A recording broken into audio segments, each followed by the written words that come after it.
Hello everyone, welcome to Avanti classes. My name is Manjeet Bhardwaj. बेटा आज हम फोर्थ लेक्चर करने वाले हैं थर्मोडायनेमिक्स का। वही good evening sir. Good evening बेटा, गुड इवनिंग एवरीवन। तो नहीं कहना मैंने, सॉरी, क्या कह रहे हो अजय बेटा?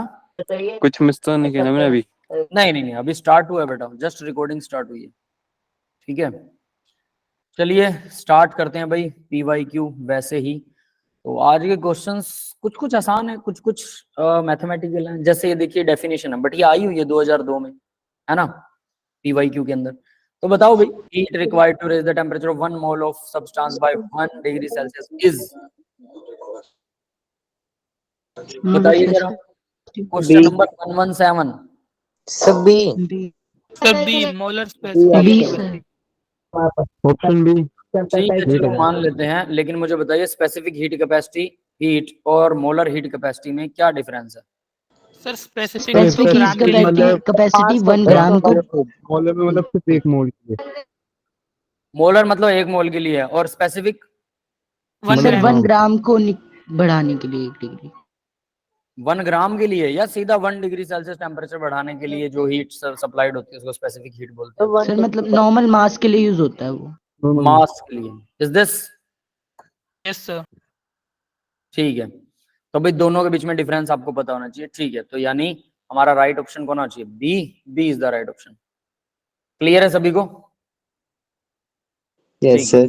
नेक्स्ट, अब मैंने इसका सॉल्यूशन नहीं लिखा, ये डेफिनेशन है भाई, ये कोई सॉल्यूशन नहीं है ना।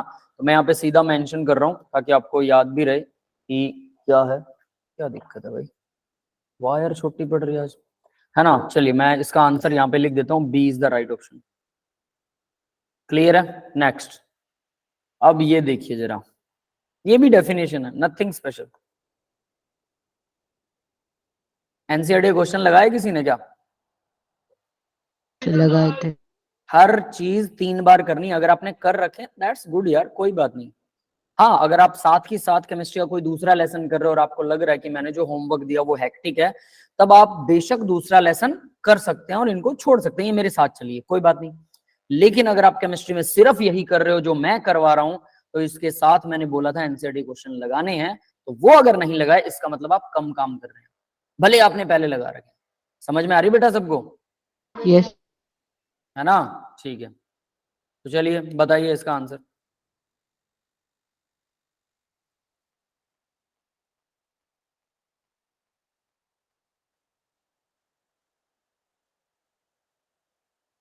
कौन सा लॉ है ये? First law, second law, Joule's equivalent law? None of these.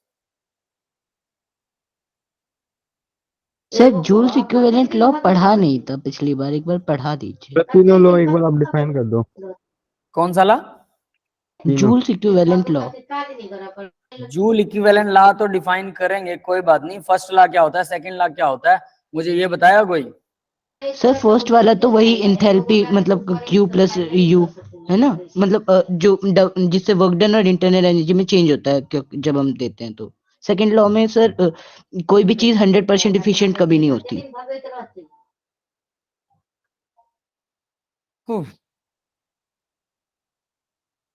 Second law में ये तो लॉ नहीं है यार, कुछ मैथमेटिकल सर फॉर्मूलों एक के तो साथ ये भी था, और एक वो था कि मतलब हीट जो होती है वो नॉर्मली जो हाई टेम्परेचर से लो टेम्परेचर पे जाती है। हाई से लो पर क्या जाती है? आपको फॉर्मूला आता है किसी को सेकंड लॉ का? क्या भगतो, ये तो सही डेल्टा काम है यार, सर सिर्फ वो डेफिनेशन रट्टा मार रहे इफिशिएंसी का ना। हो। एक मिनट, फर्स्ट लॉ का फॉर्मूला पता है क्या होता है? Yes sir. क्या है? Delta H Q plus W।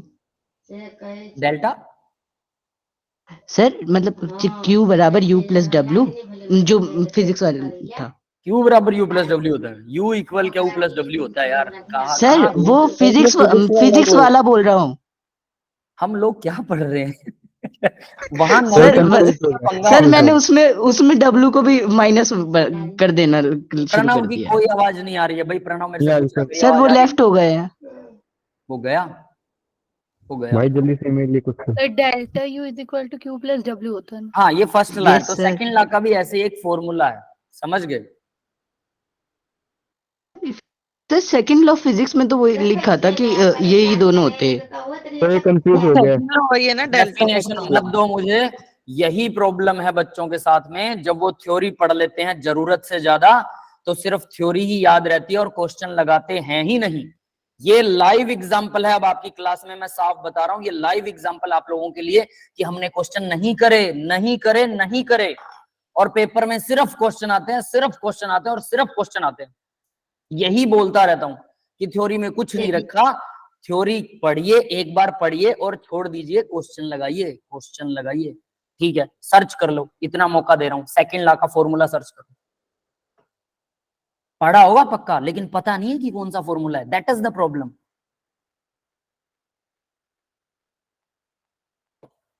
जल्दी से सर्च करो।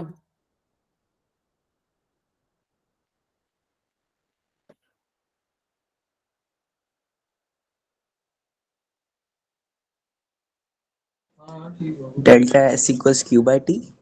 हाँ, अभी किसने देखा है भाई, एंट्रोपी में होता है सेकंड लॉ, समझ में आया?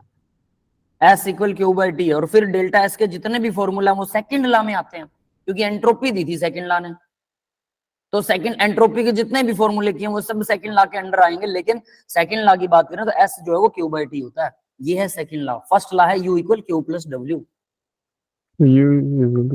समझ में आ गया? डेफिनेशन लिखी हुई थी। डेफिनेशन, फिर से डेफिनेशन बच्चों के वो कंफ्यूजन ठीक है, डेफिनेशन वाले भक्तों। और जूल्स लॉ क्या कहता है पता है? नहीं पता जूल्स लॉ भी देख लो, अब देखो और पढ़ो और याद कर लेना ये फॉर्मूले। समझ में आ रही मेरी बात?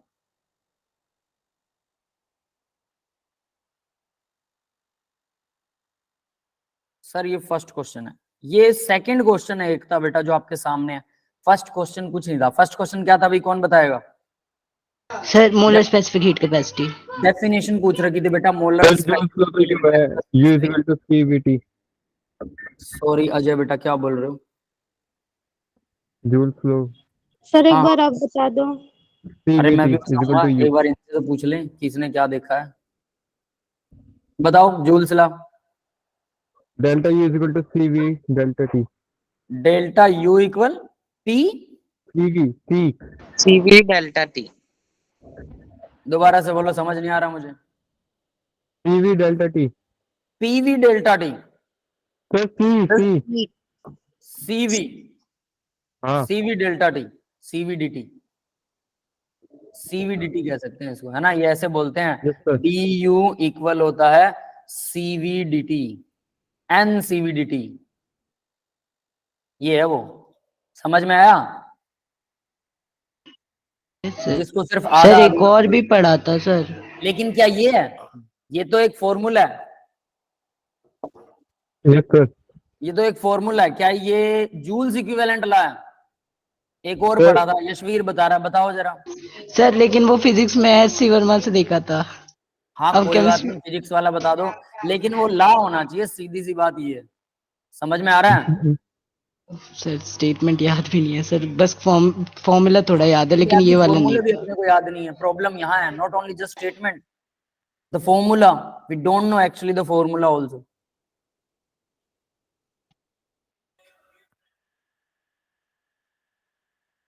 सर एक तो हमने डेल्टा जी वाला भी पढ़ा था ना। क्यों बता रहा है? W इज इक्वल टू पढ़ा तो पता नहीं क्या क्या है, लेकिन डेफिनेशनों में और उसमें सिंक्रोनाइजेशन नहीं हो रहा। सुन लो अब मेरी हाँ, बात सर। सुन लो। यहाँ जो लिखा हुआ ना, ये C, amount of work done necessary to ये प्रोड्यूस जूल सेकंड, ये जूल्स इक्विवेलेंट लॉ को ही डिफाइन करता है। जूल्स इक्विवेलेंट लॉ क्या कहता है कि एक हीट इंजन है जो एब्जॉर्ब करता है Q1 from a source at temperature T1, फिर heat Q2 from the source T2।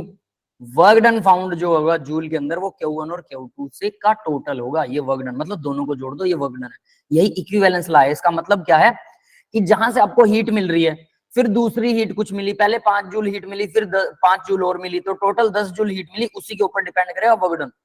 आप उसको जोड़ोगे, इक्विवेलेंट। ये नहीं है कि हीट जुड़ेगी डायरेक्टली, इसको ऐसे कह सकते हैं कि हीट डायरेक्टली जुड़ती है, वो स्क्वायर में नहीं जुड़ती। समझ में आ रही है? इनवर्सली नहीं जुड़ती, डायरेक्टली नहीं जुड़ती, मतलब कोई प्रोपोर्शनैलिटी का साइन नहीं लगेगा, हीट डायरेक्टली ऐड हो जाएगी। यही है W equal J into Q, वो लिख रखा अमन ने। अब इसमें जे और क्यू क्या होता है? वर्क डन तो ठीक है, जे क्या है? जे जूल होता है। जूल। जूल। जूल क्या होगा?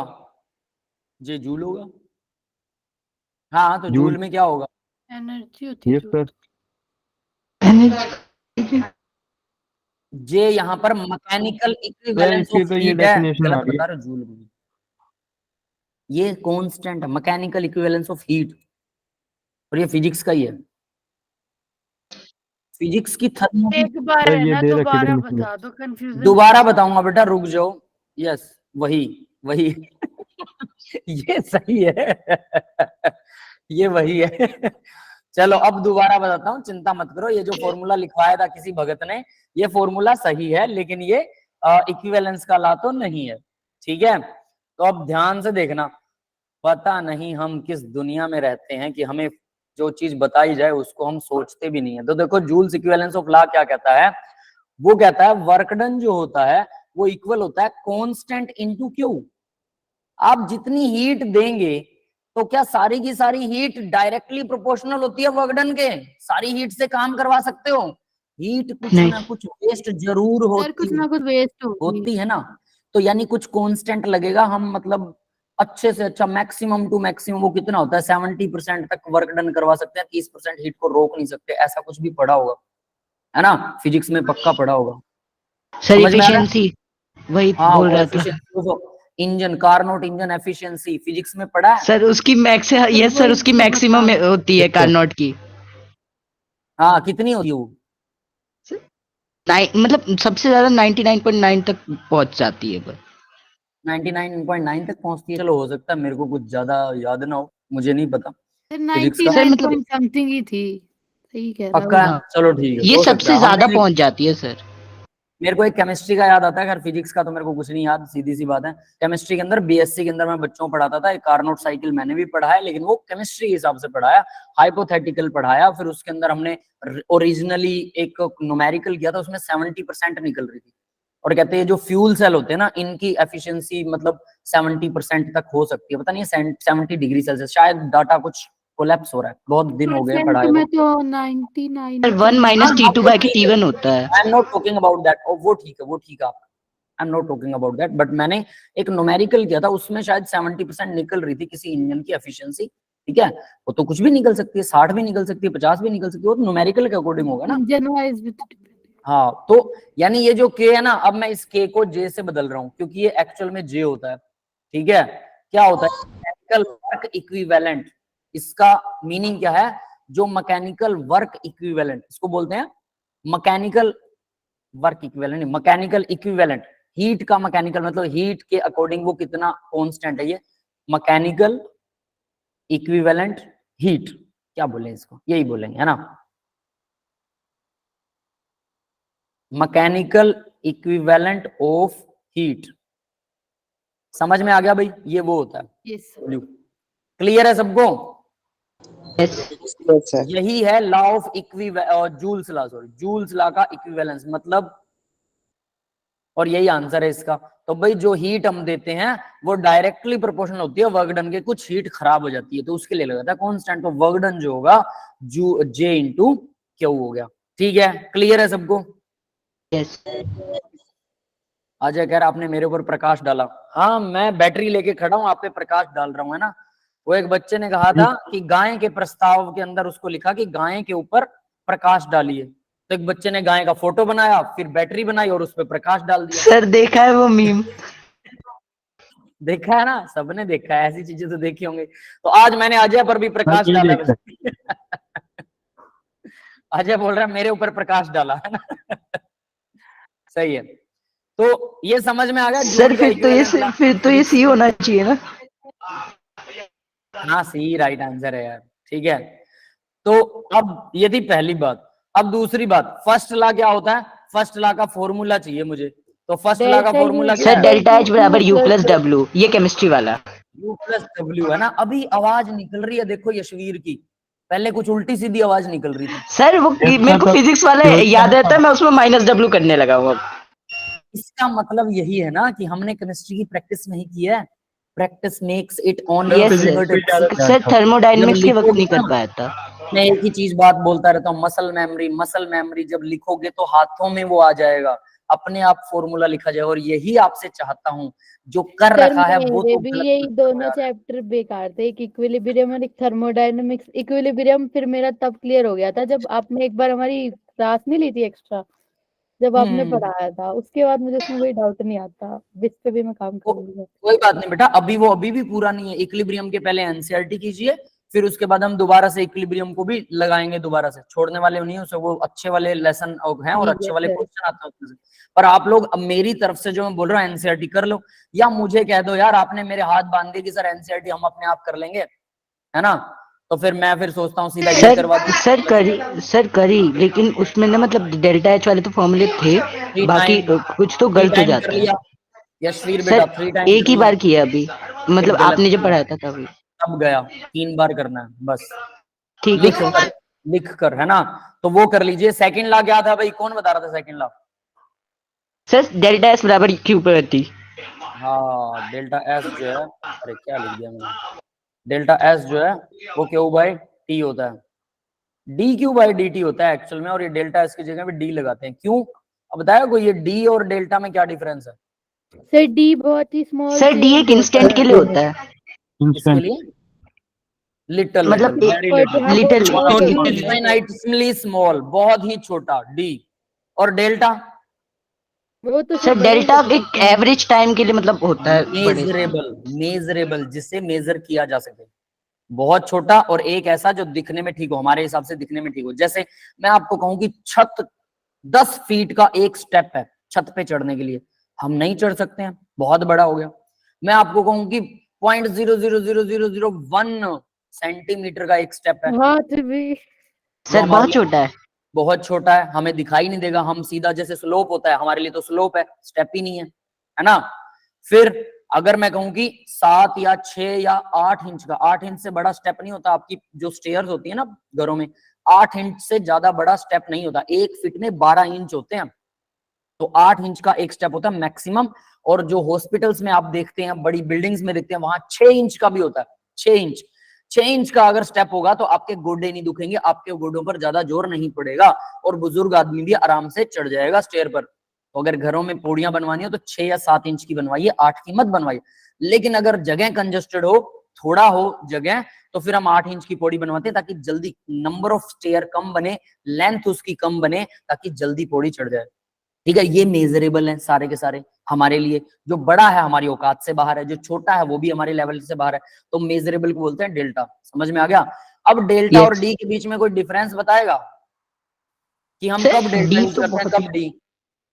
सर डेल्टा एक एवरेज के टाइम के लिए, जब हम मतलब जैसे लेते हैं कि जैसे टी इक्वल टू इंस्टेंट से 1 इंस्टेंट तक मतलब 1 से 2 तक बताइए। और जब हमें छोटे इंस्टेंट पे निकालना हो, बहुत ही छोटे, तब हम लोग डी का यूज करते हैं। सर डेल्टा का यूज हम जैसे जब करते हैं, अगर हम मान लो फॉर एग्जांपल, अगर हम कहीं जा रहे हैं कार से, तो कार की स्पीड अगर हमसे कोई पूछे किसी इंस्टेंट पे कि इसी टाइम तुम्हारी स्पीड कितनी है, तब हम उस टाइम पे डीएस का यूज कर सकते हैं। और जब हम मान लो कहीं दूर जा रहे हो, मतलब उसने पूछा आपकी एवरेज स्पीड कितनी थी, तो तब हम डेल्टा का यूज करते हैं। ठीक है, समझ गया, लेकिन फिर भी नहीं समझा, सबका आंसर गलत है। वॉइस अब भी नहीं आ रही, प्रणव की वॉइस नहीं आ रही भाई, प्रणव का गला खराब है हमें लग रहा है। नेट प्रणव खराब बेटा है। आपका माइक खराब है यार, है ना, कुछ गड़बड़ है। चलिए, अब एक चीज बताता हूं, अब मैं बताता हूं आंसर डी और डेल्टा में, ध्यान से सुन लेना। डेल्टा यूज करते हैं जब रिवर्सिबल वर्क होता है, जब बहुत ही छोटी वैल्यू होती है तब रिवर्सिबल होती है हर चीज। और डेल्टा डी यूज करते हैं डिफरेंशिएशन, और डेल्टा यूज करते हैं जब इरिवर्सिबल वर्क होता है। जहां पर भी आपको डी मिले, इसका मतलब ये रिवर्सिबल प्रोसेस के लिए है, ये सारा फॉर्मूला रिवर्सिबल। इसका मतलब मैं ये समझ सकता हूं कि हमारे बच्चों को ना थ्योरी आती है ना फॉर्मूले, दोनों में बैंड बजी पड़ी है ना। सर इस वाले में सर, हाँ। अब मैं क्या करूं यार, 11th का है, चलो मान लिया कि 11th का हम कर रहे हैं, तो थोड़ा बहुत मिसिंग हो सकता है, बट मेजर चीजें, ये तो सॉरी मैथ सर, का है। अगली क्लास में भी सर होगा। अगली क्लास तक पूरा हो जाएगा सर। कोई बात नहीं, कोई बात नहीं। देखिए ये मैथ का पार्ट है, मुझे इसलिए अफसोस है कि मैथ के पार्ट में आपको डिफरेंशिएशन और इंटीग्रेशन के बीच में और क्या क्या डिफरेंस होता है मेजरली, डेल्टा कब यूज करते हैं और ये वाला डेल्टा कब यूज करते हैं, पार्शियल, पार्शियल एस अगर मैं लिखूं, पार्शियल क्यू बाई टी लिखूं, तो ये कब यूज होता है और ये कब यूज होता है, दैट इज द थिंग मैं जानना चाहता हूं इन दोनों के बीच में। जो ये होती है पार्शियल डिफरेंशिएशन, ये होती है कंप्लीट डिफरेंशिएशन, ये तो पता होगा सर ये पता है सर, लेकिन मैथ्स में जिस तरह यूज करते हैं ना, वो केमिस्ट्री में बता नहीं सकते। समझ गया मैं, वो तो समझ गया, मतलब इसका थ्योरेटिकल पार्ट नहीं पता है ना। अब मैं इसका थ्योरेटिकल पार्ट बताता हूँ। देखो अब सिंपल सी बात है कि मान लीजिए आपके पास एक इक्वेशन है, ये ग्राफ है, हम ग्राफ बना रहे हैं ना, कोई चीज है जैसे केमिकल बॉन्ड लगाते हैं, केमिकल बॉन्ड को यहाँ पर है एनर्जी, ठीक है, और यहाँ पर नहीं लगाएंगे, क्या लगाएं भाई, यहाँ एनर्जी लगाते हैं और यहाँ पर बॉन्ड स्ट्रेंथ लगा रहे हैं, ठीक है, बॉन्ड की स्ट्रेंथ, ठीक है। तो बॉन्ड की स्ट्रेंथ इस तरफ वीक हो रही है, समझ रहे हो, यानी बॉन्ड Yes, sir. ब्रेकिंग या बॉन्ड डिसोसिएशन एंथैल्पी लगा देते हैं, बॉन्ड डिसोसिएशन एनर्जी, वो तो यही है यार, ये भी वही है, क्या कहूं मैं, चलो इसको लिखता ही नहीं, छोड़ो, है ना, ग्राफ मुझे समझ नहीं आ रहा। सपोज दैट कि यहाँ पर कोई बॉन्ड बना हुआ है और मैं क्या कर रहा हूँ, पोटेंशियल एनर्जी का ग्राफ बनाता हूँ, बात ही खत्म, है ना। पोटेंशियल एनर्जी का ग्राफ है, कोई दो एटम्स हैं, उनकी पोटेंशियल एनर्जी ऐसे थी, जब वो पास आए, ठीक है, डिस्टेंस कम हो रहा है, यहाँ पर डिस्टेंस 0 है, न्यूक्लियस, ठीक है, और ये एनर्जी है ऊपर की तरफ, है ना। जब वो पास आ रहे हैं तो क्या हो रहा है, अब देखो जरा, ये एनर्जी है, ये 0 है, 0 मतलब न्यूक्लियर डिस्टेंस है, ये डिस्टेंस है न्यूक्लियस का डिस्टेंस, न्यूक्लियर डिस्टेंस, समझ में आ गया yes sir. Graph. Yes, sir. अब मान लो पोटेंशियल, उनकी पोटेंशियल एनर्जी ऐसे थी, लेकिन जैसे ही दो न्यूक्लियस पास आते हैं, हाइड्रोजन का बॉन्ड बना रहा हूँ, ये बन गया बॉन्ड, और इसके बाद यहाँ पर पोटेंशियल एनर्जी फिर से ज्यादा होने लग जाती है, एनर्जी ज्यादा हो गई, इस लेवल पर, इस लेवल के ऊपर, इस पॉइंट के ऊपर बॉन्ड बन गया। लेकिन जैसे ही मैं न्यूक्लियस को और पास लेके आ रहा हूँ, उनकी एनर्जी बढ़ने लगी, बढ़ने लगी, बढ़ने लगी, बढ़ने लगी, और ऐसे थोड़ा सा टेढ़ा जाएगा, एसिम्प्टोटिक होगा, मतलब मिलने की कोशिश करेगा बट मिलेगा नहीं, ठीक है, ये समझ में आ रहा है। Yes sir. तो थोड़ा भावनाएं समझना, ग्राफ गंदा बना है, ठीक है। तो भाई ऐसा होता है, तो एनर्जी इस तरफ बढ़ रही है और न्यूक्लियर डिस्टेंस इस तरफ बढ़ेगा। तो डिस्टेंस जब ज्यादा था दोनों न्यूक्लियस की, मान लो कि दो एटम्स थे, इनकी एनर्जी बहुत ज्यादा इस लेवल पर थी, फिक्स एनर्जी, कोई दिक्कत नहीं। जैसे ये पास आए, पास आए, पास आए, यहाँ पर केमिकल बॉन्ड बन गया, हाइड्रोजन का बॉन्ड बन गया। जैसे ही और ज्यादा पास लाएंगे, दोनों हाइड्रोजन अलग हो जाएंगे, क्योंकि पोटेंशियल एनर्जी जरूरत से ज्यादा बढ़ जाएगी। आपको पता बिग बैंग कैसे हुआ था, जब सारी चीजें बहुत ज्यादा पास आ गई थी तो बिग बैंग हुआ था, समझ में आ रहा है। Yes sir. ठीक है, Yes, sir. तो क्योंकि बहुत ज्यादा एनर्जी सिस्टम की बढ़ गई, तो आज तक हम उसी स्पीड से कह रहे हैं, हम लाइट से ज्यादा स्पीड से हम लोग चल रहे हैं। यूनिवर्स फैल रहा है, किस स्पीड से फैल रहा है, लाइट से भी ज्यादा स्पीड से यूनिवर्स फैल रहा है। ये सुना है कभी, सुना होगा। तो लाइट से ज्यादा स्पीड की चीजें एग्जिस्ट करती हैं। यहाँ मुझे आइंस्टाइन पे थोड़ा डाउट होता है कि प्रकाश, लाइट जो है वो शायद लाइट की स्पीड फिक्स रहती है, कांस्टेंट रहती है, इस वजह से समय रुक जाता है, हो सकता है। I am agree with Einstein, क्योंकि मुझे पूरा नॉलेज नहीं है, ठीक है, हो सकता है उनको ज्यादा पता होगा, है ना। बट मुझे एक चीज जरूर पता है कि लाइट की स्पीड से भी ज्यादा चीजें स्पीड से चल सकती हैं। अब यहाँ पर आइंस्टाइन ने बोला था अगर ऐसा हुआ तो मास इतना ज्यादा बढ़ जाएगा, जरूरत से ज्यादा किसी चीज का मास बढ़ जाएगा। बट यूनिवर्स तो फैल रहा है और वो भी लाइट की स्पीड से ज्यादा फैल रहा है। यहाँ कंट्रोवर्सी क्रिएट होती है, मतलब हमें कुछ रूल अच्छे से नहीं आते हैं। समझ में आ रही है बात। सर फिर किसी साइंटिस्ट अगर ने मैं इस चीज के किसी बारे भी में सोचा नहीं चेंज करने को, मतलब क्योंकि अगर क्या एक क्या? साइंटिस्ट गलत करता है कोई चीज, जैसे आप कह रहे हो कि स्पीड ज्यादा होती है और भी चीजों की, तो किसी साइंटिस्ट ने सोचा नहीं कि मतलब इस थ्योरी पे सोचा है वर्क बेटा, करे। उन्हीं की बात तो बोल रहा हूँ, मैं नहीं कह रहा, आई एम नॉट सेइंग, ठीक है, मैं कह रहा हूँ कि उन्हीं की बात। एक और बात है, ये बातें कंट्रोवर्सी हैं। उन्होंने जिस लेवल पर उसको मेजर किया यूनिवर्स को, और जिस लेवल पर आइंस्टीन ने चीजों को मेजर किया, और लाइट, उसने लाइट की स्टडी की, उसके बारे में बताया। दूसरे साइंटिस्टों ने यूनिवर्स को मेजर किया, उनके बारे में बताया। जब दोनों चीजों को आपस में मिलाया जाए, ये दोनों रूल कंट्रोवर्सी क्रिएट करते हैं। दोनों में से मेरा कोई भी नहीं है, मैं बस दोनों को एक साथ बता रहा हूँ, समझ गए, क्लियर है। मेरा रूल नहीं है, दोनों ही। समझ गए। अब मुझे यहाँ डाउट होता है, भाई हमारा दिमाग कम है, हम नहीं कहते हम बहुत बड़े आदमी हैं, लेकिन हमें ये डाउट होता है कि या तो आइंस्टीन गलत होना चाहिए, ये बात पक्की है कि लाइट की स्पीड से ज्यादा स्पीड से चीजें चल रही हैं, और हमने ढूंढ भी लिया, आप सर्च करोगे तो हमने कुछ चीजें ढूंढ ली जो लाइट से भी ज्यादा स्पीड से चल सकती हैं और चलती हैं, पता नहीं कौन सी, आप नेट पर सर्च करना आपको मिल जाएगा, मुझे फिजिक्स कम आती है। लेकिन अब अगर हमें ये पता लग गया कि लाइट की स्पीड से ज्यादा चीजें चलती हैं, आइंस्टीन ने बोला था कि लाइट से ज्यादा कोई चीज हो ही नहीं सकती, तो ये अब कंट्रोवर्सी क्रिएट करती है कि यार उसकी नॉलेज शायद एक लिमिट में थी, उस लिमिट के बाहर वो नॉलेज खराब हो जाती है, वो रूल खराब हो जाता है, सीधी सी बात है, समझ गए। जैसे आप कह लीजिए न्यूटन को अगर मुझे फेल करना हो, मैं क्या कहूंगा, इलेक्ट्रॉन पर लगा action and reaction are equal and opposite, नहीं लगता, रूल ही अप्लाई नहीं होता इलेक्ट्रॉन पे, इलेक्ट्रॉन प्रोटॉन पर नहीं होता। समझ में आ रही है बेटा? तो न्यूटन यहाँ पे फेल हो गया। यस यानी न्यूटन की लिमिट थी मैक्रोस्कोपिक चीजों, बड़ी चीजों पर वो सही है, छोटी चीजों पर न्यूटन फेल हो गया। ऐसे ही आइंस्टीन कहाँ फेल हुआ, उसका रूल सही है, लेकिन वो कहाँ गलत हुआ, क्या है बीच में झोल झाल क्या है, ये मुझे समझ नहीं आ रहा है।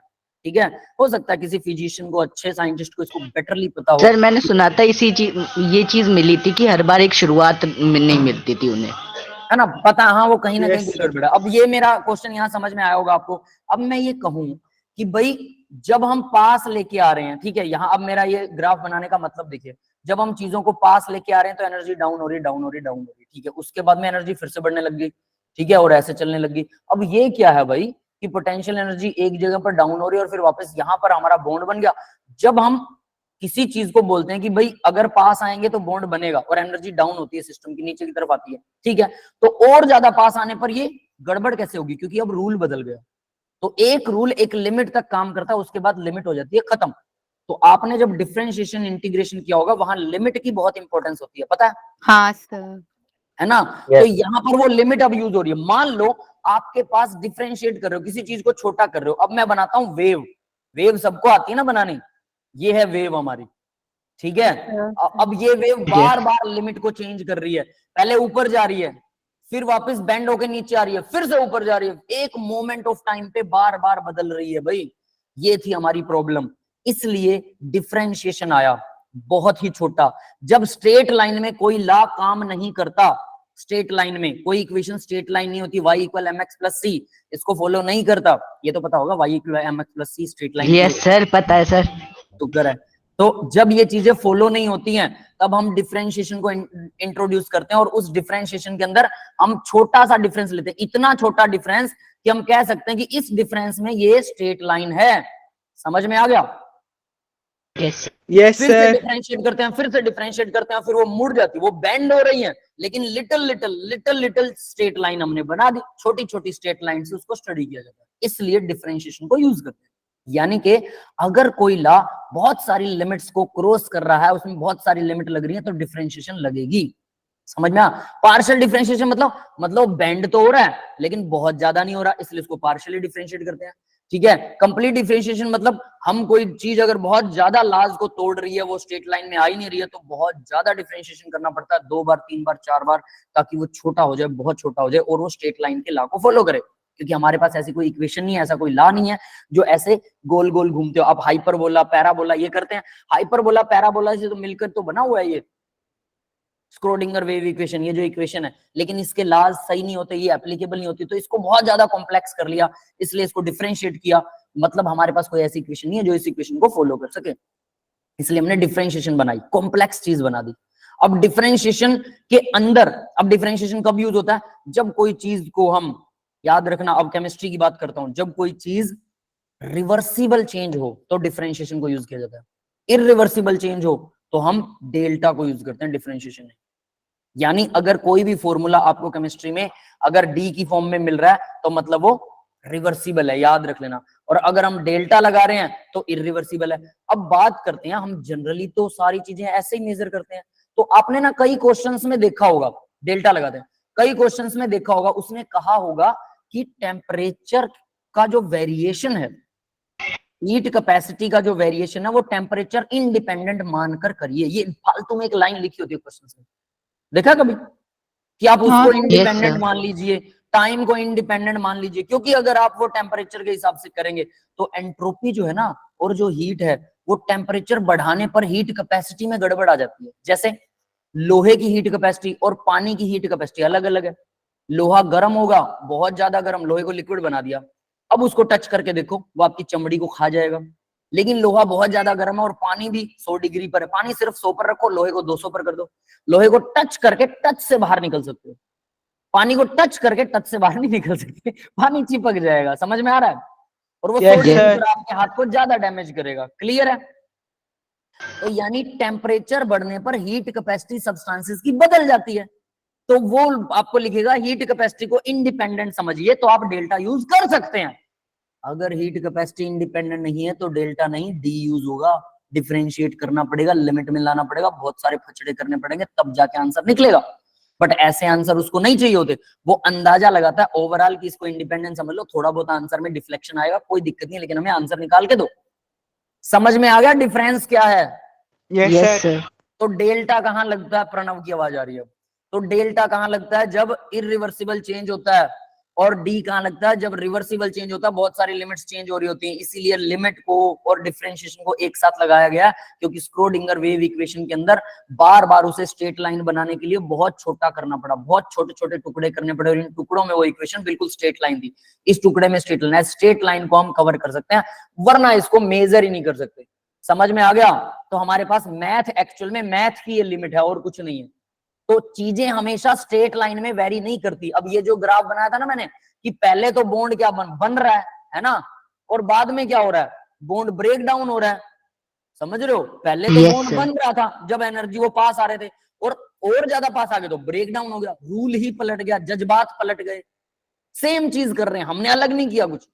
जब ऐसा होता है तो डिफरेंशिएशन भाई साहब को अंदर आना पड़ता है वरना तो हम क्या करेंगे? हाँ भाई बन रहा और बन गया और बन गया, हमारे हिसाब से तो मजबूत बन गया बॉन्ड, ज्यादा पास ले आए तो, बट हो गया सत्यानाश। तब वहां पर रूल पलट गया, वहां डिफरेंशिएशन आती है, और वो डिफरेंशिएशन आपके रूल को निकाल के देती है कि भाई इससे नीचे गया, तेरा काम ही गया।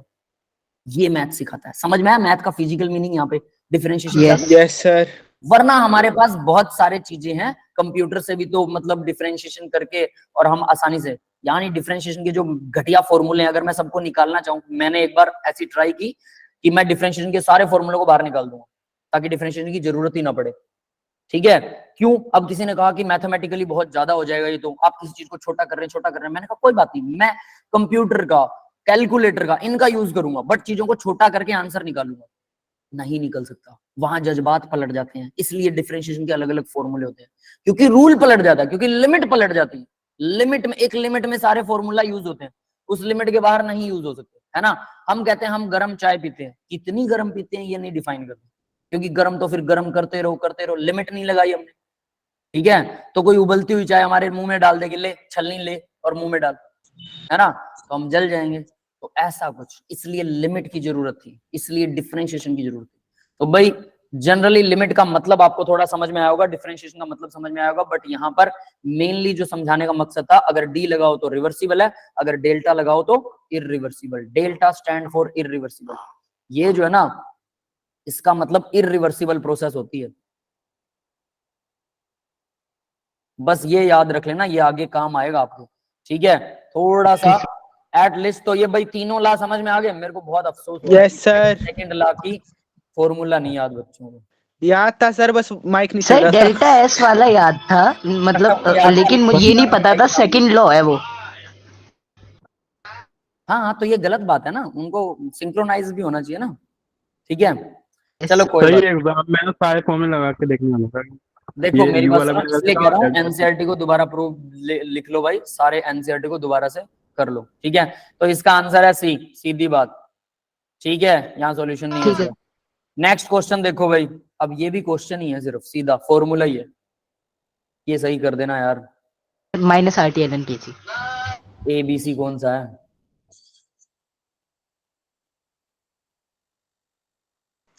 Sir option D. D D option sir D sir. D. चलो सही है, सबका यही है ना? Yes sir. Yes sir.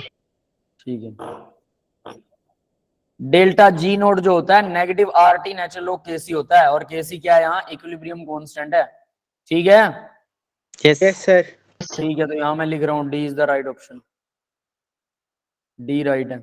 Next, if, अब ये क्वेश्चन देखो भाई, ये क्वेश्चन है सच में, ये सॉल्व करना है, सॉल्व करने वाला क्वेश्चन है। ध्यान से पढ़िए 298 केल्विन के ऊपर बॉन्ड एनर्जी है CH CC C double bond C HH bond are respectively 414 है, 347 है, 615 है, 435 किलोजूल पर मोल है। ये बॉन्ड एनर्जी दे रखी सारों की। तो 98 केल्विन पर इस टेम्परेचर पर कितनी हीट दी जाएगी, बॉन्ड टूट जाता है। Value of enthalpy change for the reaction, ये डबल बॉन्ड से हाइड्रोजन दे रहे हैं हम, हाइड्रोजनेशन की एंथैल्पी चेंज पूछ रहा है, वो कितनी होगी। समझ में आ गया सबको क्वेश्चन? सर एक सेकंड मुझे सॉल्व करने दो। ठीक है, कीजिए सॉल्व। क्वेश्चन समझ में आ गया, दैट्स इट।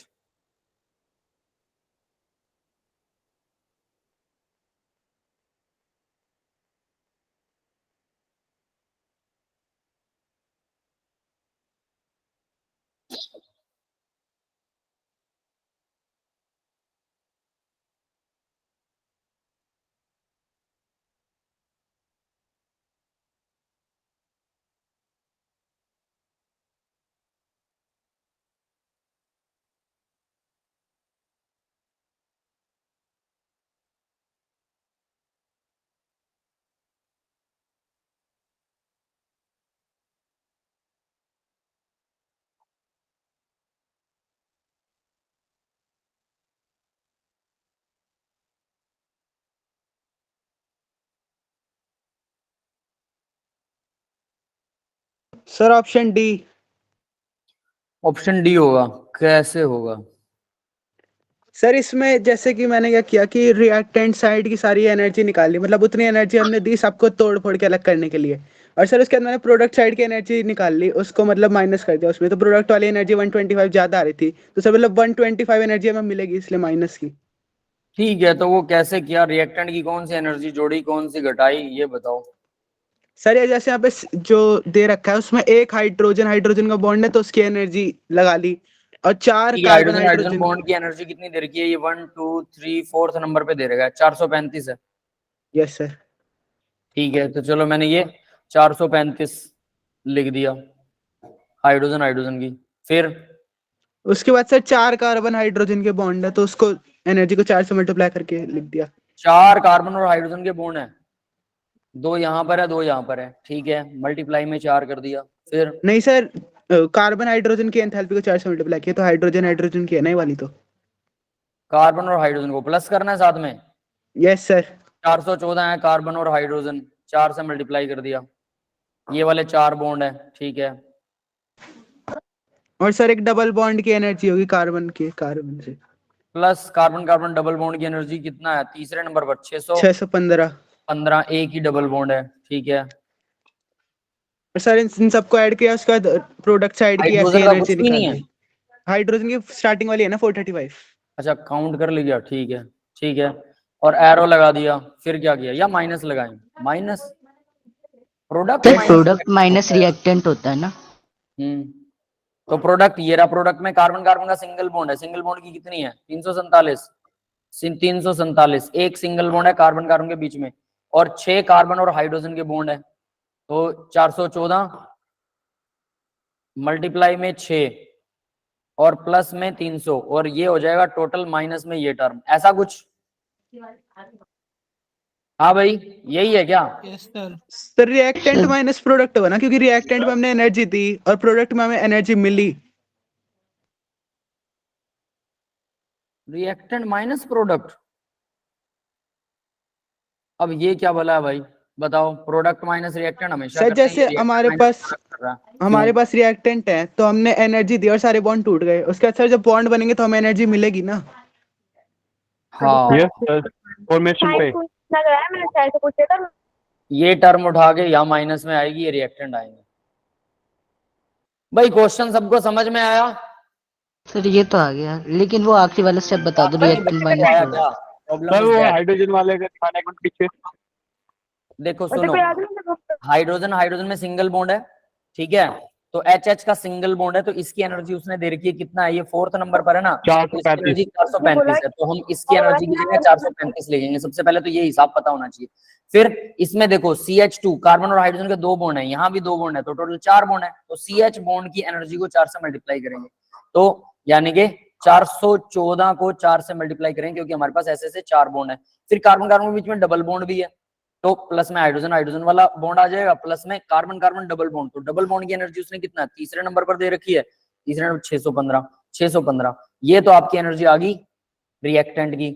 और प्रोडक्ट की एनर्जी कितनी है, प्रोडक्ट में से माइनस कर दो टोटल रिएक्टेंट की एनर्जी और माइनस में प्रोडक्ट की energy, what ever the things will be.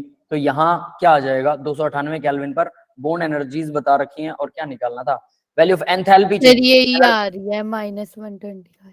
Energy change कितना होगा, तो प्रोडक्ट की एनर्जी कैसे, 3 carbon hydrogen bond 3 carbon hydrogen bond, तो यहाँ पर 6 कार्बन हाइड्रोजन बॉन्ड हो गए, तो 414 को 6 से मल्टीप्लाई कर देंगे। और कार्बन कार्बन सिंगल बॉन्ड, तो प्लस में कार्बन कार्बन सिंगल बॉन्ड की एनर्जी कितनी है 347, ठीक है, ये इस टोटल में से माइनस कर देंगे, हमारे पास टोटल एनर्जी आ जाएगी। और वो कितनी आती है, अगर वो 125 -120।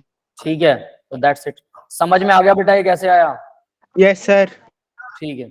तो यहाँ let's see the answer.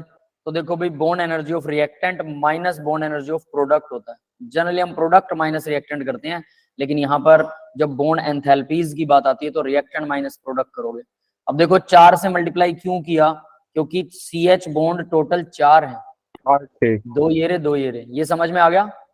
Double bond एक ही है इसलिए सिंगल डबल बॉन्ड है, हाइड्रोजन एक ही बॉन्ड बना रहा है, हाइड्रोजन का भी एक ही बॉन्ड है, फिर उसके बाद 6 हैं कार्बन और हाइड्रोजन के बॉन्ड, तो ये 6 हो गए, फिर कार्बन कार्बन सिंगल बॉन्ड भी है, एक कार्बन कार्बन सिंगल बॉन्ड भी हो गया, सबको सॉल्व किया कितना आ गया 125। ठीक है बेटा, क्लियर है सबको, यस सर। ठीक है। नेक्स्ट क्वेश्चन देखिए, 2 क्वेश्चंस हैं डायरेक्टली, सिर्फ और सिर्फ डेफिनेशन है इसलिए डायरेक्ट डाल दिया मैंने, डेफिनेशन ही आ रही थी सीधा सीधा। The enthalpy change for the reaction does not depend upon, किस पे डिपेंड नहीं करता। 122 क्वेश्चन नंबर, इसका आंसर दीजिए।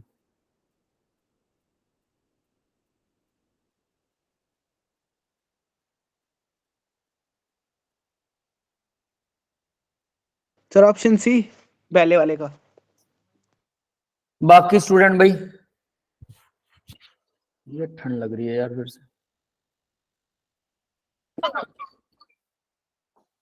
आज रात को सच में बुखार होने वाला मेरे को लग रहा है, मेरी छाती ठंडी हो रही है, इवन हीटर चल रहा है नीचे, हीटर का मुंह मेरी तरफ करूं क्या, आजा भाई।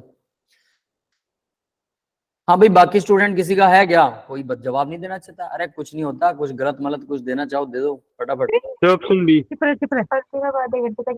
अजय बोल रहा बी, अच्छा, और क्या बोल रहा है, enthalpy change of the reaction does not depend upon physical state of the reactant and product पे डिपेंड नहीं करती, लेकिन use of different reactant sir for C पे चल दो। हाँ सी।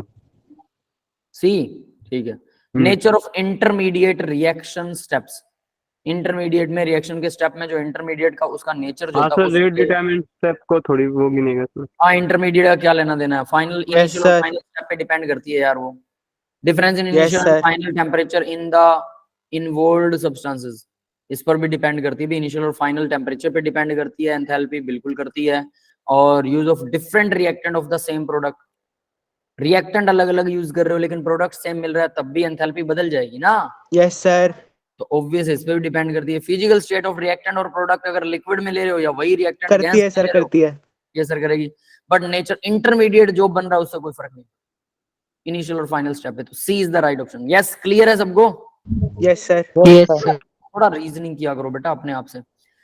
आगे नेक्स्ट क्वेश्चन देखो, if in an irreversible process taking place at constant temperature, कोई इरिवर्सिबल, अब याद रखना इरिवर्सिबल मतलब डेल्टा लगेगा, ठीक है, डी नहीं लगने वाला, होना ही नहीं चाहिए डी। अब देखो इरिवर्सिबल प्रोसेस है जो कांस्टेंट टेम्परेचर पर हो रही है एंड प्रेशर कांस्टेंट है, and in which only pressure volume work is being done, pressure और वॉल्यूम वर्क हो रहा है, पी डेल्टा वी होना चाहिए। The change in Gibbs energy, pressure volume work और गिब्स एनर्जी के बीच में रिलेशन क्या है, and change in entropy satisfied the criteria, pressure volume work हो रहा है तो गिब्स एनर्जी और एंट्रोपी के बीच में क्या होगा, कौन सा क्राइटेरिया सेटिस्फाई करेगा, बताओ जरा।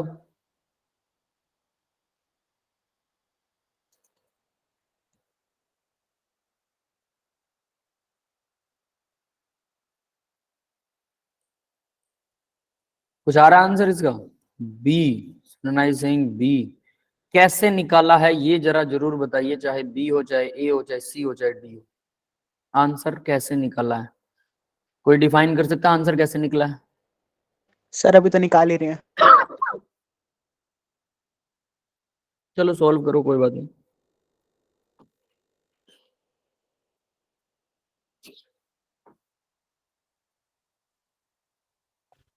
तो डी की इज इक्वल टू होगा क्या बेटा?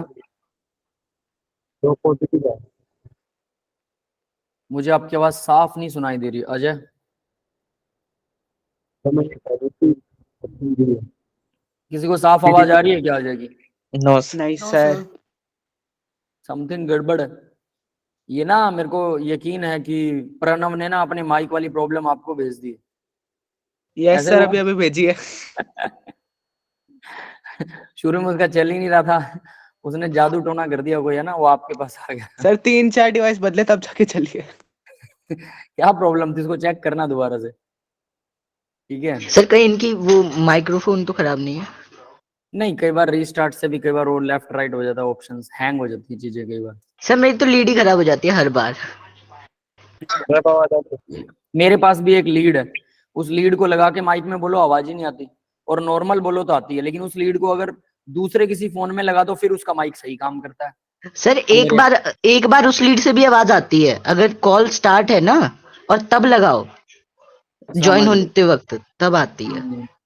पता नहीं, मेरे साथ भी एक लीड में ऐसे प्रॉब्लम है, बाकी किसी में कभी नहीं हुई। Option B, Gibbs free energy positive नहीं होगी सर, किसी और को दे दो लीड। क्या बात है, किसी और को दे दें, है ना, ये बात सही है। डोनेट कर दें, अरे कभी कभी काम आती है यार वो, इसलिए डोनेट नहीं करने वाले। चीजों को तब तक चलाइए जब तक चल रही हैं। जल्दी से बताओ इसका आंसर। चलो मैं इसका आंसर बताता हूँ आपको, इसका आंसर है डी। डी आंसर है। यूज नहीं करनी चाहिए, लेकिन कभी कभी यूज के लिए जरूरी होती है, जैसे आप भीड़ भाड़ में हो, वहां पर आपको सुनाई ना दे, फोन पे बात कर रहे हो, तो हम लीड लगा सकते हैं, लेकिन गाने वाने नहीं सुनने चाहिए लीड लगा के।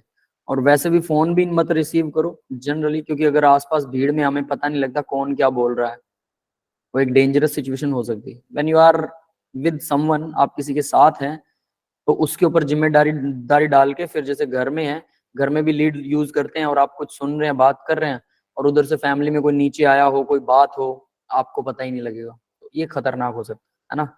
मैं हमेशा अवेयर रहता हूँ कि ऐसा नहीं करना चाहिए। तो इसका आंसर डी है भाई। डीएस जो होता है वॉल्यूम कांस्टेंट के ऊपर, और internal energy of the system जो है ई, यहाँ पर इंटरनल एनर्जी होगा, है ना। Yes sir. वो इक्वल टू 0 होता है, और डेल्टा जी जो है, डीजी जो है, अब इन्होंने डीजी के लिए बोला, जबकि वो डेल्टा जी इरिवर्सिबल प्रोसेस है, डेल्टा जी यूज कर सकते हैं आप। अब ये इनके क्वेश्चंस ऐसे ही होंगे, थोड़ा लो लेवल के, ऑब्वियस है, लेकिन अगर इरिवर्सिबल प्रोसेस हो तो हमेशा याद रखना आप डेल्टा यूज कर सकते हैं डी की बजाय। डेल्टा जी क्या होगा? Temperature pressure constant greater than 0, 0 से बड़ा। डेल्टा जी पॉजिटिव होना चाहिए, गिब्स फ्री एनर्जी। कब? इरिवर्सिबल प्रोसेस के लिए, जब वॉल्यूम और प्रेशर वर्क डन हो रहा हो, delta G will be more than 0, यानी वो 0 से ज्यादा होगा। क्लियर है? यस अब सर। ये टर्म याद करनी पड़ेगी, सीधी बात। जब आपको बहुत सारी थ्योरी आती होगी ना, तब कुछ चीजें यहाँ पर क्लियर हो जाती होती हैं, वरना ये टर्म याद कीजिए। और ऐसी बहुत सारी टर्म्स हैं, 6-7 टर्म्स हैं, जो आपस में, ये ग्रेटर देन होगा, ये लेस देन होगा, ये टेम्परेचर प्रेशर पर ये होगा, वो होगा, वो मैं सारी आपको एक जगह पर लिखकर वो करवा दूंगा, ठीक है। थर्मो के अंदर ये इनका सबका एक फॉर्मूला आता है, वो उस टर्म के बेस पर है। तो फिलहाल के लिए सिर्फ इतना ही कि इसका आंसर डी याद कीजिए और इसका सी याद कीजिए, ये तो आपको समझ में आ गया होगा, है ना। बस इसका डी जो है ये आपको याद करना पड़ेगा, ठीक है बेटा। 122 का सी है और 123 का जो है वो डी है। फिलहाल के लिए याद कीजिए, बाद में मैं ये सारी टर्म एक साथ आपको करवाने वाला हूँ, ठीक है, ताकि वो वीकनेस ना रहे हमारे अंदर। नेक्स्ट क्वेश्चन देखो भाई, the internal energy change when system goes from state A to B is 40 kilojoule per mole. Internal energy delta U की वैल्यू चेंज होती है। System goes from A to B by reversible path, reversible यानी D से जा रहा है, and return to A, cyclic process है, by an irreversible path, वो इरिवर्सिबल पाथ से जा रहा है, ठीक है, कोई बात नहीं, है तो cyclic process. What would be the net change in internal energy? कितना होगा नेट चेंज? सर साइक्लिक है। Zero. Zero zero cyclic zero zero yes zero. Sir D. कोई बता सकता है कैसे? सर साइक्लिक है, सर जितना स्टेट चेंज हुआ होगा फंक्शन है बाद में इंटरनल एनर्जी। उतना स्टेट चेंज। फंक्शन है उससे क्या? उससे क्या? स्टेट फंक्शन है तो जीरो सर- आएगा, ये क्या मतलब है? सर। इनिशियल और फाइनल पॉइंट पे डिपेंड करती है ना वो। सर इनिशियल पोजीशन पे भी सेम थी और फाइनल पोजीशन पे भी सेम ही एनर्जी है। क्यों सेम क्यों होगी? मतलब जैसे इनिशियल पोजीशन पे 40 किलो जूल्स थी, तो फाइनल पोजीशन पे भी आके 40 किलो जूल्स ही हो गई है। क्यों होगी यही पूछ रहा हूँ, क्यों? सर जो सर, पाथ for- लिया है उसमें पहले जितना बढ़ा है उतना ही कम हो गया है आने के बाद इरिवर्सिबल से। अरे साइक्लिक प्रोसेस में जो होता है, जहां से शुरू होते वहीं पे खत्म हो जाते हैं, क्योंकि साइकिल में घूम रही है ना कोई चीज, तो जितना इंटरनल एनर्जी से शुरू होते उतना इंटरनल एनर्जी पर खत्म हो जाएंगे, तो चेंज तो जीरो होगा, क्योंकि ये साइक्लिक प्रोसेस है। साइक्लिक प्रोसेस में कोई चेंज होता ही नहीं ना। अगर आप चेंज कर दोगे साइक्लिक प्रोसेस में तो पाथ बदल गया, वो साइक्लिक रहेगी नहीं। समझ में आ गया? अजय बोल रहा है साइक्लिक है, वही वही यस, ये सुनना चाहता था। समझ में आया भाई? Yes D is the right option. Cyclic process है, डेल्टा ई की वैल्यू जीरो है, क्योंकि ये साइक्लिक प्रोसेस है, तो यानी कि D is the right option, D. Sir एक बार वापस से बता दो। वापस बताऊं बेटा, देखो साइक्लिक प्रोसेस में, चलो इसको यहाँ बना के दिखा देते हैं। मान लीजिए यहाँ ए से आप शुरू हुए, फिर आप बी पर पहुंचे, फिर आप सी पर पहुंचे, फिर आप डी पर पहुंचे, फिर वापस ए पर। चाहे आप कैसे भी पहुंचे, मान लो एक सिंपल सी चीज बताता हूं, ठीक है?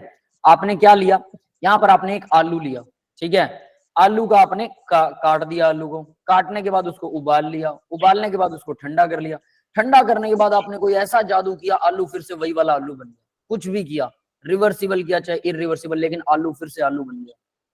तो कोई चेंज आया? सर फिर क्या ही फायदा उसका? फायदा कुछ नहीं है, साइक्लिक है, आलू में कोई चेंज नहीं आएगा। फायदा ये है, समझ गए? हमें खाने के लिए, हमेशा खाने के लिए सोचते रहो कि आलू उबाल के खाना है ना, क्या बात है। नहीं। तो आलू क्योंकि नहीं बदला, तो भाई इंटरनल एनर्जी कैसे बदल जाएगी? आलू की एनर्जी उतनी है जितनी पहले थी, आलू आलू ही है। आपने गर्म किया ठंडा, आलू ढीठ है, सिंपल समझ सकते हैं। कुछ भी करो, थप्पड़ मारो, जैसे मैं आप लोगों को बोलता हूँ एनसीईआरटी कर लो, है ना? सर ने एक बार कहा, दो बार कहा, तीन बार कहा, डांट के कहा, प्यार से कहा, समझाया, हमारी सेहत पे कोई असर नहीं, हम वहीं बैठे हैं, तो आलू पे कोई फर्क नहीं पड़ रहा। समझ गए ना? अभी अच्छा लग रहा है। बस टाइम वेस्ट किया, वही कर रहे हो आप लोग। राइट आंसर, अमन बिल्कुल सही बोल रहा है। आप लोग टाइम वेस्ट कर रहे हो अपना, क्योंकि टाइम तो 24 घंटे है सबके पास। कोई मेहनत कर रहा है, कोई नहीं कर रहा। जो नहीं कर रहा फिर बाद में नंबरों को रोते हैं, सर हमारे नंबर नहीं आ रहे। कोई बात नहीं, नंबर कैसे आएंगे, है ना? एक जीरो आगे बढ़ा लो या पीछे बढ़ा लो, चॉइस इज योर्स, वरना तो नंबर ऐसे ही आएंगे, है ना? तो ना मैं एक वीडियो देख रहा था एक टीचर का, तो जनरल नॉलेज वाला टीचर था, जीके सिखाता था। तो उसका एक शॉर्ट था छोटा सा, तो बोलता है, एक बच्चा बोलता है, सर ये कैसे क्लियर, हमारा टेस्ट बिना पढ़े कैसे क्लियर हो सकता है?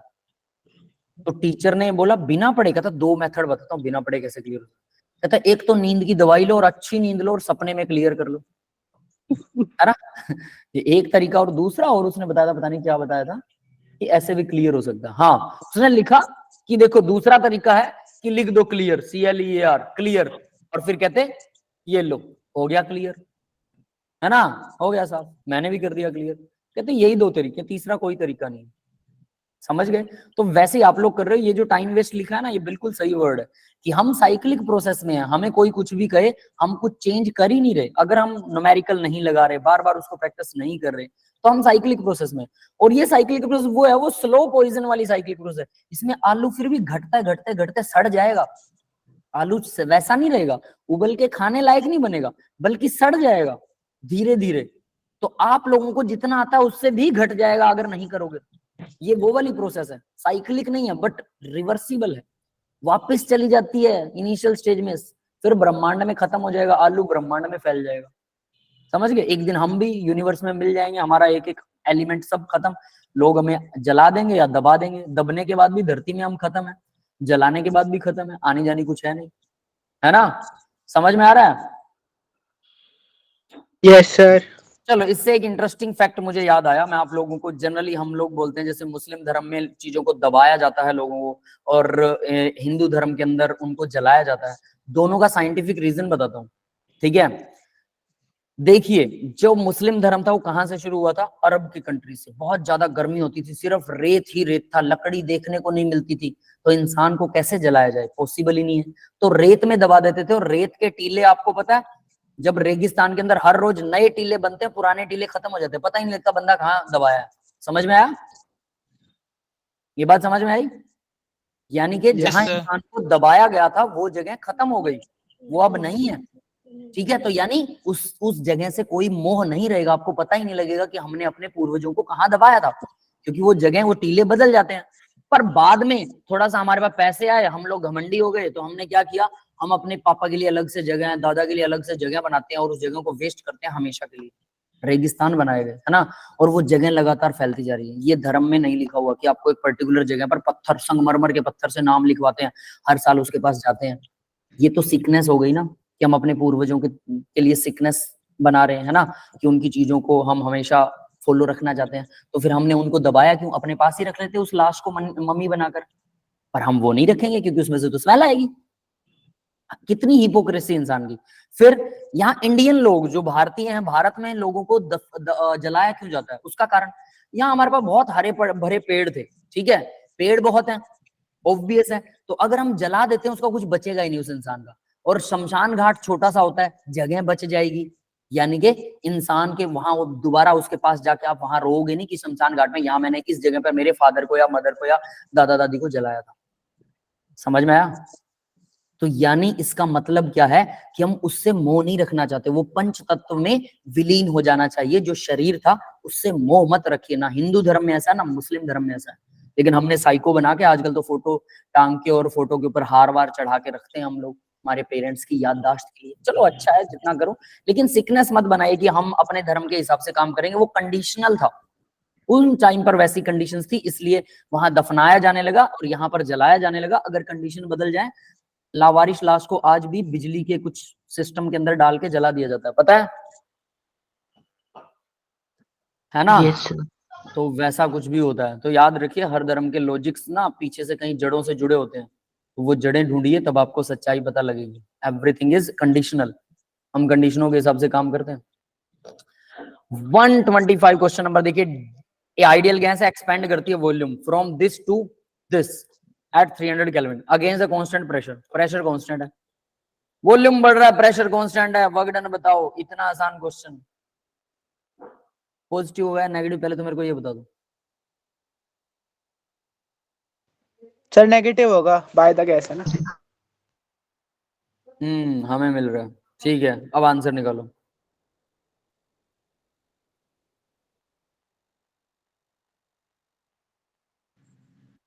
मुझे दूध नहीं पीना। पीना चाहिए बेटा, गलत बात है।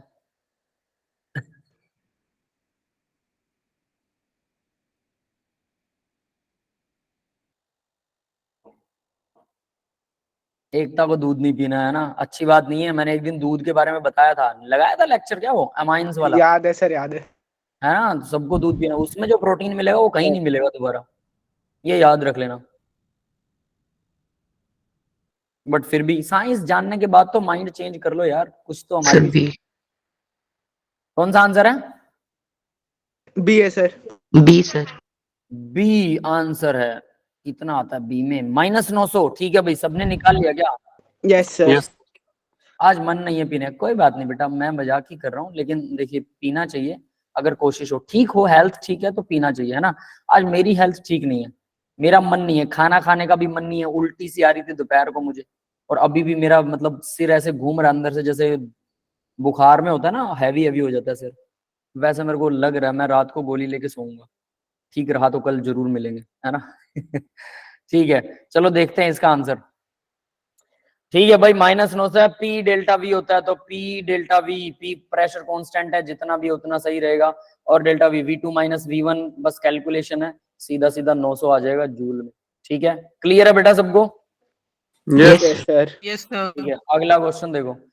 Enthalpy of combustion, carbon and carbon monoxide इतना और इतना रिस्पेक्टिवली है। कार्बन एंड कार्बन मोनोऑक्साइड की एंथैल्पी ऑफ कंबशन बता रखी है, आग लगा रखी है इनको ऑक्सीजन के साथ। सर एक बार रुक जाओ, सॉल्व करना पड़ेगा। एक the enthalpy of formation of carbon monoxide पर मोल इज, बताओ भाई कैसे निकलेगा? आसान है। सर बस 1 second. How you can take. Daily पीना पड़ता है, पीना चाहिए बेटा डेली, ठीक है, अच्छी चीज है ये, बुरी चीज नहीं है, बहुत अच्छी बात है अगर ऐसा कर रहे हो, क्योंकि वरना बुढ़ापा जल्दी आएगा और कुछ नहीं है, बाकी किसी को कोई फर्क नहीं पड़ता। Sir option B -110.5 kilo joule. -110.5 option B, ठीक है। बाकी के स्टूडेंट उनका निकला क्या?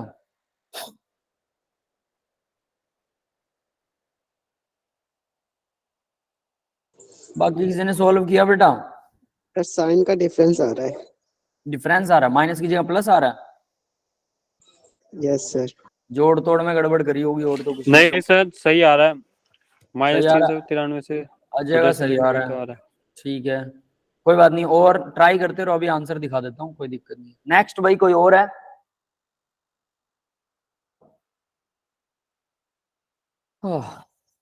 बदन टूट रहा है मेरा, सच में बुखार होने वाला, अब मेरे को समझ में आ रहा है, ठीक है, कोई बात नहीं, आंसर दिखाता हूँ फिर जल्दी से इसको खत्म करते हैं यार, है ना। कार्बन और ऑक्सीजन डेल्टा एच जो है 393 किलो जूल पर मोल उसने दिया है। कार्बन मोनोऑक्साइड और ऑक्सीजन उसको भी दिया है, डेल्टा एच की वैल्यू 283.0। अब मेरे को एक चीज चाहिए आप लोगों से, यहाँ इसने हाफ ऑक्सीजन लिखा, अगर ये 1 ऑक्सीजन लिखता, ठीक है, पूरा 1 ऑक्सीजन, तो इसको बैलेंस कैसे करते? सीधी सी बात है भाई, 1 ऑक्सीजन से बैलेंस, CO को 2 से मल्टीप्लाई कर दे, 2 से मल्टीप्लाई कर दिया पूरी इक्वेशन को, ये लो यस और ये सर। लो, ठीक है, हो गई बैलेंस। क्या ऐसे आंसर निकाल सकते हो क्या? नहीं सही सर है? ये स्टैंडर्ड नहीं होगा, लेकिन स्टैंडर्ड स्टूडेंट नहीं है, कुछ और झोल झाल है। नहीं सर, यहाँ पे 1 मोल के लिए बोला है ना इन लोगों ने, हाँ, यहाँ पे 2 हाँ, CO2 के लिए है। that is yes 1 मोल तो पॉजिटिव आ हाफ रहा है नहीं एक होगा जगह, सर। कोई बात नहीं बेटा, एक था पॉजिटिव नहीं, अभी नेगेटिव ले आते हैं। देखो उसने 1 मोल के लिए दिया था, तो अगर मैंने इस इक्वेशन को ऐसे बैलेंस किया, क्योंकि जनरली हम ऐसा कर सकते हैं, कोई दिक्कत नहीं है, बैलेंस तो आपकी ऐसे होने वाली है, लेकिन आपको 1 मोल के लिए डिवाइड कर दो, डिवाइड करेंगे तो क्या होगा, ये 1 मोल हो जाएगा, ये आधा मोल हो जाएगा, ये भी 1 मोल हो जाएगा, समझ गए? तो आपको जो आंसर दिया वो 1 मोल के लिए दिया, 4 1 मोल, इसको कंफ्यूज मत करना, ठीक है, ये गलती हम कर सकते हैं, और ये गलती हो गई तो फिर कहानी खराब।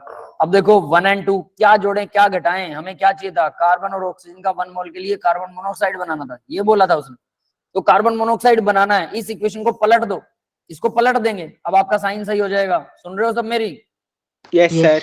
इसको पलट देंगे, ये पलट दिया तो ये आंसर पॉजिटिव हो गया, यानी मैं क्या करूंगा, कार्बन डाइऑक्साइड एरो लगाकर CO प्लस हाफ O2, अब ये वैल्यू में प्लस में लूंगा, प्लस का 283 किलो जूल, ये समझ में आया बेटा? Yes sir. ये इक्वेशन मैंने पलट दी, क्योंकि मुझे CO कहाँ चाहिए था, यहाँ चाहिए था, तो मैंने इसको दूसरी तरफ रख लिया। अब क्या है, पहली इक्वेशन देखो क्या हो रहा है, इसको अगर मैं डायरेक्ट जोड़ दूं तो क्या, कार्बन डाइऑक्साइड से कार्बन डाइऑक्साइड लेफ्ट राइट में कट जाएगा ना, कार्बन प्लस ऑक्सीजन बचेगा ना, carbon plus oxygen plus carbon dioxide, और दूसरी तरफ ऑलरेडी कार्बन डाइऑक्साइड एक और आ जाएगा, तो इससे ये कट जाएगा। समझ में आ रहा है या करके दिखाऊं, जल्दी से बताओ? आ रहा है सर। बाकी के आपने तो कर ही लिया यार, बताऊं बेटा? आ गया पड़ेगा, माइनस में फिर से गड़बड़ करोगे, मेरे को पता है। देखो C प्लस O2, मैं इसी के नीचे लिख देता हूँ, कोई दिक्कत नहीं है, यहाँ आसान लगेगा, प्लस CO2। अब मैं इनको डायरेक्ट, और ये कितना आ रहा है, इसकी एंथैल्पी आ रही है माइनस की 393.5 किलो जूल, ठीक है। अब मैं दोनों इक्वेशन को डायरेक्ट जोड़ू, तो डायरेक्ट मैंने जोड़ दिया दोनों को, तो क्या हुआ, इस तरफ वाली CO2 इस तरफ वाली CO2 से कट गया, C प्लस O2 क्या आएगा, CO, और यहाँ O2 है, ये हाफ O2, और ये 1 O2 है, ये हाफ O2 है, तो हाफ O2 को इधर ले आएंगे तो ये हाफ O2 बन जाएगा, और ये कट जाएगा, तो क्या बचा, C plus half O2 equal CO बन गया। यही इक्वेशन आ गई जो इसने डाल रखी है। यस, क्लियर है? यस सर क्लियर है। समझ में आ गया? तो क्या करेंगे, दोनों को डायरेक्ट जोड़ रहे हैं, तो भाई 283 और 393 को जोड़ोगे तो 110 ही बचेगा, वो भी माइनस का बचेगा। यस और not? Yes sir. Yes sir. जिसका आंसर माइनस की जगह प्लस का आ रहा था उसका भी सही हो गया, आ गया, यस सर। अमन का आ गया, एकता का भी आ गया, ठीक है, ठीक है। बाकी स्टूडेंट सबको हो गया ना बेटा? हो गया सिंपल क्वेश्चन था, ठीक है। Yes, sir. इसको लिखकर जब तक सारी इक्वेशन खुद नहीं लिखोगे ना, तब तक मजा नहीं आएगा, मसल मेमोरी नहीं बनेगी, समझ आया और याद हो गया, डिफरेंस है चीजों में, जो आज मैंने देख लिया हमारी क्लास के बच्चों का, है ना। अगला क्वेश्चन देखो फटाफट से करते हैं। If the bond distribution energy xy x2 y2 are in ratio 1:1.5 and delta formation of enthalpy for the formation of xy is 200 kilojoule per mole, the bond distribution enthalpy of x2 will be। Sir X2 2 minute रुक जाओ। 2 minute 4 minute low, कोई दिक्कत नहीं है, फटाफट से करो। जिनको आ रहा बहुत अच्छी बात है, जिनको नहीं आ रहा वो ट्राई करो, फिर हम बताएंगे। बस ये देख लो करना क्या है।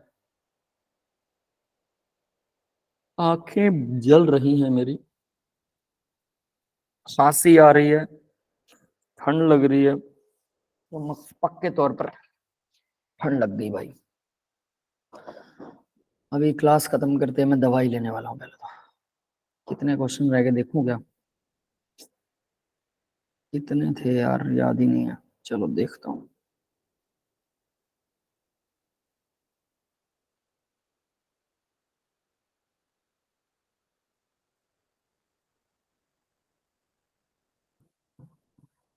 Sir option D 800 kilo joule पर मोल।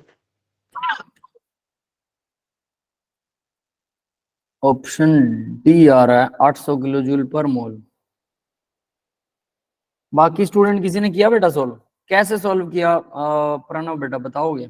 सर इक्वेशन लिख के किया है, मतलब इक्वेशन लिखी तो half x2 plus half y2 is equals to xy आएगा।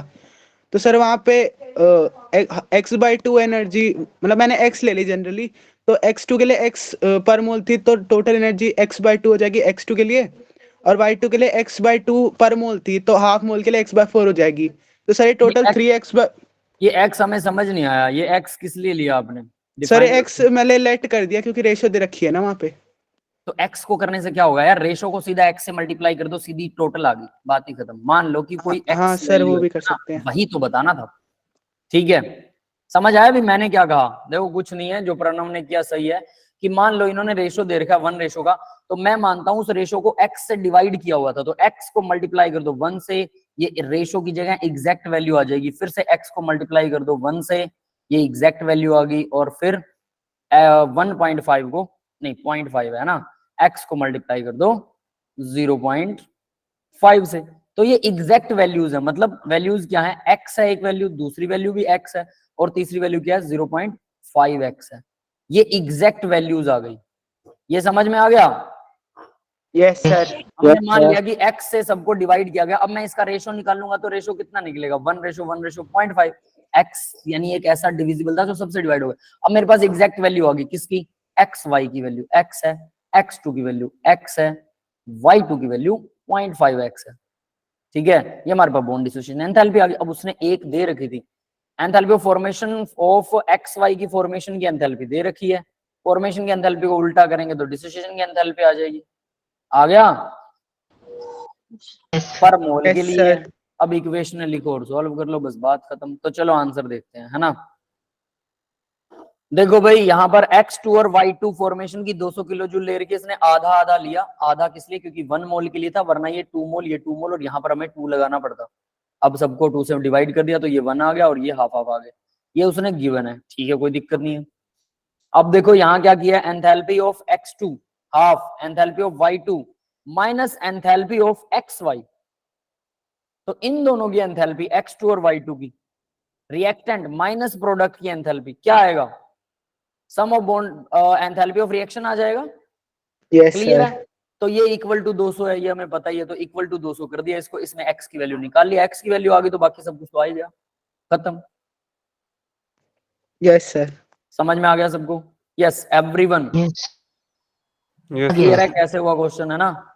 बस एक इक्वेशन लिखनी थी और कुछ नहीं लिखनी। हाँ बेटा ठीक है, अगला क्वेश्चन कर सकते हैं। लास्ट क्वेश्चन, ये लास्ट ये लास्ट है। Consider the reaction N2 3H2, ammonia बन रहा है, बैलेंस्ड है, लेकिन ये 1 3 और 2 मोल के लिए हो रहा है। Carried out at constant sir option C delta U is greater than delta H। UH से ज्यादा होगा, ठीक है, देखते हैं, है ना, देखते हैं क्या होगा। Carried out at constant temperature and pressure if, देखो अगर मैंने क्वेश्चन भी नहीं पढ़ा था, अगर प्रणव ने फटाफट क्वेश्चन पढ़ लिया, इसका मतलब उसने कर रखा है पहले ऐसा क्वेश्चन, इसलिए उसको पहले से आता होगा। समझ में आया? Yes, sir. सिर्फ क्वेश्चन पढ़ के डायरेक्ट आंसर तक जाना इतना आसान नहीं होता है, कुछ सोचना भी पड़ता है। तो रिसेंटली कहीं ना कहीं प्रैक्टिस किया होगा। हम ये चाहते हैं कि ऐसा कोई क्वेश्चन हो आपने अभी अभी किया और नेक्स्ट क्वेश्चन भी यही आ जाए तो आप 1 मिनट में बता दोगे सर सी है। और ये चीज मुझे हर क्वेश्चन के लिए चाहिए, हर क्वेश्चन के लिए अगर आप ऐसा करने लग जाओ, इतनी प्रैक्टिस हो जानी चाहिए। इसलिए बोल रहा हूँ कम से कम हर चीज को 3 बार करो, फिर सच में लगभग इतनी प्रैक्टिस हो जाएगी कि कुछ चीजों के आंसर याद हो जाएंगे, कुछ चीजों के फॉर्मूले टिप्स पर हो जाएंगे और आप फर्स्ट ला सेकंड ला के फॉर्मूले भूलेंगे नहीं फिर, है ना, कि पता ही नहीं डेफिनेशन हमने ये पढ़ी थी, फॉर्मूला ये था, पता नहीं क्या था, कुछ था।